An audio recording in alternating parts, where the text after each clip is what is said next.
Hello and welcome to Advanced Decision Vectors ADV in the community. Today we are sitting with a very great individual, Mr. Rob Scheer. He's founder of Comfort Cases, an organization that he started in 2013 to support foster care children who are given trash bags to move their belongings. His group's entire mission is to eliminate trash bags from the foster care system. Hi, Rob. Thanks for joining us. Well, good morning. Thank you so much for having me. So tell us, we know you started in 2013. Tell the public how exactly what made you start Comfort Case. Well, first of all, I have to tell you, this is the month of June. And, for June being Father's Day month, I have got the best job in the world. People say that, oh, because I'm an author or I'm a public speaker, or I travel a lot, there's a great job. No. My great job is the fact that I'm a dad. And I am a dad to the 5 of the most amazing humans I could ever ask to be in their lives. My oldest son is 21. He actually arrived at my home at the age of 18. And when he arrived, he had a trash bag. My daughter is 17. She arrived at the age of 4. And when she arrived, she carried a trash bag. My son, Makai, is 15. And when he arrived at the age of 2, he carried a trash bag. And then my sweet boy Grayson arrived at the age of 2, when he is now 14 years old. He also carried a trash bag, but then shocked me that when my baby arrived at the age of 6 months, that he also, now he's 13, but he also carried a trash bag. And if you can see the pictures of my children, if you follow me on social media, my kids look very different than I look. But the one thing we all had in common is I carried a trash bag as well. In the 70s, when I went into the foster care system, I was handed a trash bag like so many other children who are in our country, and we are expected to move forward.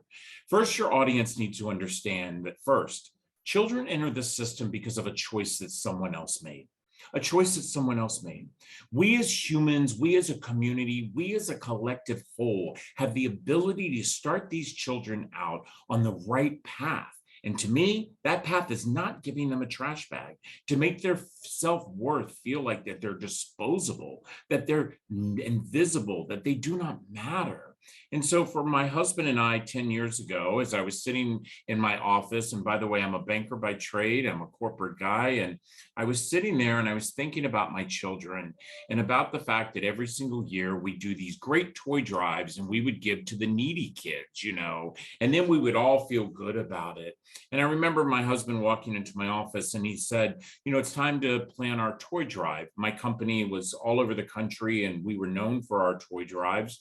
And I said, but this year I don't want to do it. And he said, why not? And I said, what are we teaching our children? Are we teaching our children that if you give a needy kid a toy, that it makes everything better?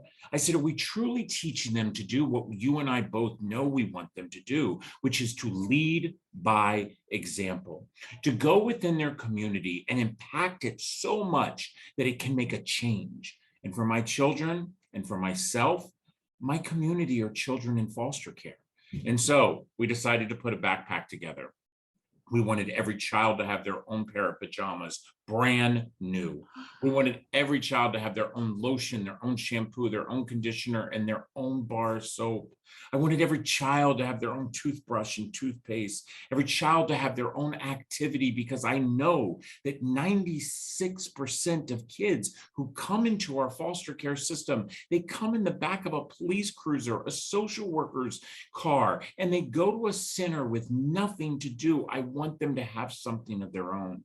I want every child to have a book, because no matter what anyone says, if you educate a child's mind, you will actually educate your future, And then I wanted every child to have a stuffy, because I didn't care whether you're a newborn or you're 19, we all love a good stuffed animal. And then finally, I wanted each and every child to have a blankie. See, my son Grayson was 5 years old when we packed our very first case. And he said, Daddy, everybody has to have a blankie. And I said, a blankie? I said, these kids are not cold, Grayson. He said, I know, Daddy, but every time they wrap themselves up in their blankie, they know we love them. See, my friend, that's what we all want. We Yeah. want to be loved. We want to know that we matter. We're not disposable. We're not invisible. And so with that, we started to pack cases, one after another, after another. And in the last 10 years, with the help of our community, and I want to remind your listeners and watchers that your community is not your zip code. It's not your zip code. Our community is our human race. So what affects people in my town of Darnestown, Maryland, affects people in Austin, Texas, which affects people in Phoenix, Arizona. And that it's up to all of us as a collective whole to know that children don't belong to me, they don't belong to you, they belong to us. So we have delivered in 10 years over 175,000 cases. We have delivered them to all 50 states, DC and Puerto Rico. And in 2020, when we all woke up and the pandemic had hit us and we didn't know what to do, by the way, which by the way, let me let you in on a secret. Children who walk into foster care, who every single day, they wake up in a pandemic. They have no idea what tomorrow will bring. And so what we did is we opened up an office in the UK to help the 84,000 children that are sitting in the system there.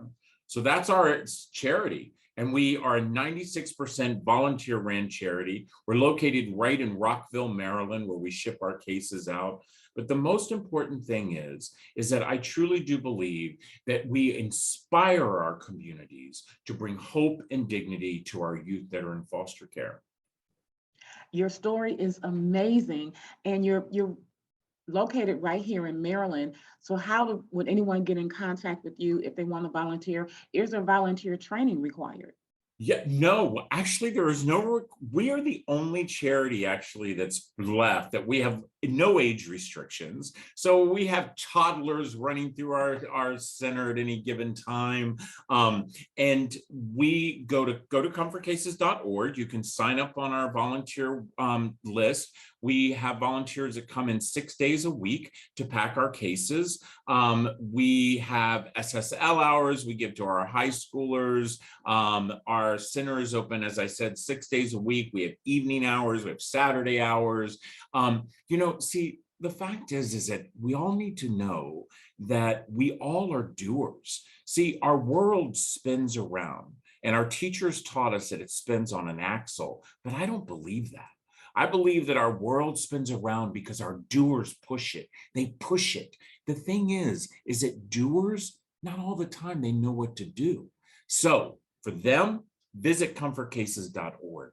We will help you and help you figure out what it is that you can do. And, as your listeners are listening to this, and a lot of times people say, I don't have any money to donate to an organization. Well, I will tell you something.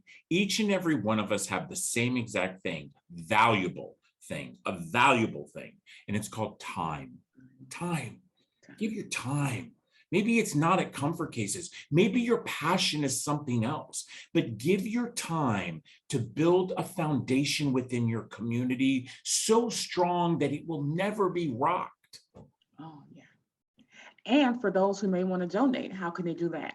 Wow. You know what? There's lots of ways to donate. Number one, you can go to comfortcases.org, and you can maybe not go to that overpriced coffee shop for a day or so and give that money to Comfort Cases. Or you can do some other items as well. For instance, each and every one of us as humans, for some reason, and I do it as well, when we travel, we go to hotels. For some reason, we take all the lotion, the shampoo, the conditioner, the bars of soap, and we bring them home and we stick them in a drawer like we're going to use them.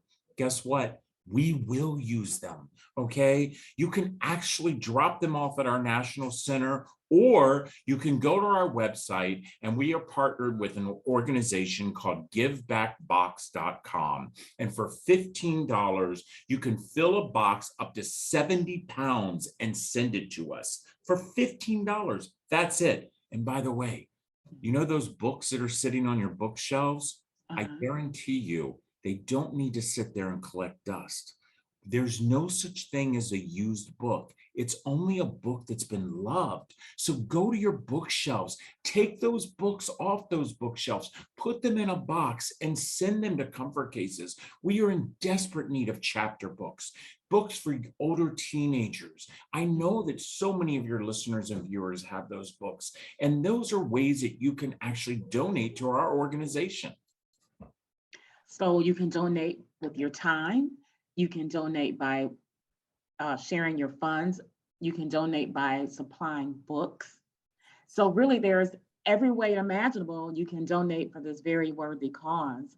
Now, at the beginning, when I was reading information about you, you started the organization with your family. Tell us how important that was in taking on such a great undertaking.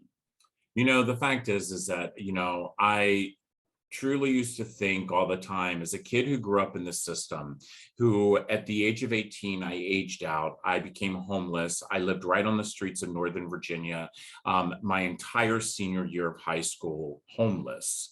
My only goal was to make sure that I had made the most money that I possibly could and be the most successful that I could in business.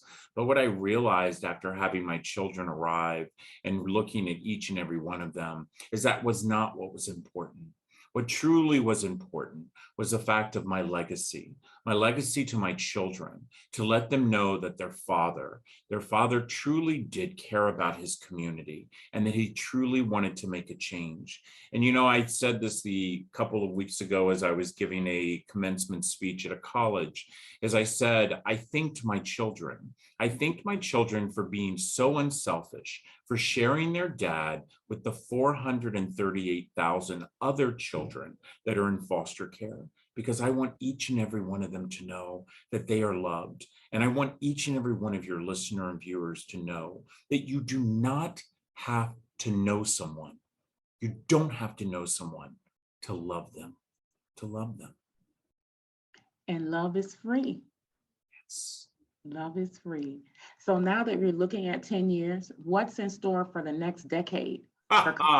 Wow. So we are really excited with the fact that our growth is going to be happening across the pond. As I said, we've started in the UK. We are heading to Ireland within the next couple of months. We are opening up a center in Canada. For every place that there is a child in need, we truly, truly hope that, Comfort Case is there to let them know they're loved. We have been really focusing a lot on our children who are in the UK, helping the Ukrainian children who are coming across the border. So we do provide cases to children from the Ukraine. I just want the world to know that we all can make a difference. And so for the next 10 years and the next 20 years and the next 30 years, I just hope that, we lose the stigma that children in foster care don't deserve the same thing that all of our children get.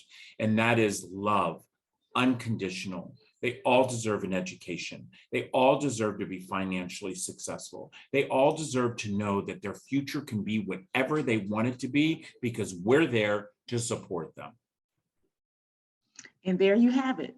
What the world needs is love. What the world needs are more comfort cases, but more than that, families who stick together and are able to stay together with our help. So I thank you so much for joining ADV for ADV in the community. And we look forward to working with you. I'm so excited to be able to stuff those comfort cases. Yes, thank you. Thank you so much, and you have a great day. Take care, my friend. Bye.